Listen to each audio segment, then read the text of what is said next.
You will never pass the B1 or B2 exam if you're doing this.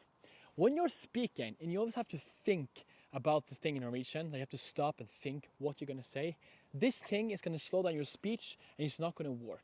Also, if you are in real life and going to speak with someone in Norway at a fluent level, it's not going to work. What we need to do here is get our brain to automatically think in Norwegian. This only happens if you repeat a lot of Norwegian enough times and speak. The key here is speaking.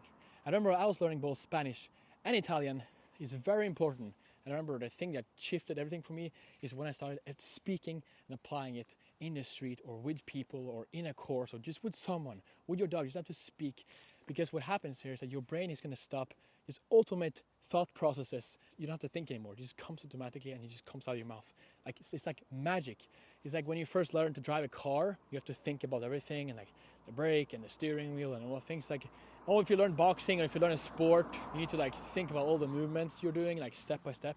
But with repetition and with practice, it's just going to come automatically. And when your ball comes there, just you don't have to think. It comes. It's like a reflex. The same thing with languages. You need to repeat, just speak enough times, and you have to be patient. But it's very important that this thing is being done, because if you don't speak, this thing is never going to happen. You always have to stop. And if someone says something to you, or if you're in an exam, you have to stop and really think about all the single words and sentences you have to say. And it's not going to work in the long term. You need to practice. You need to get out there and speak. Let's go.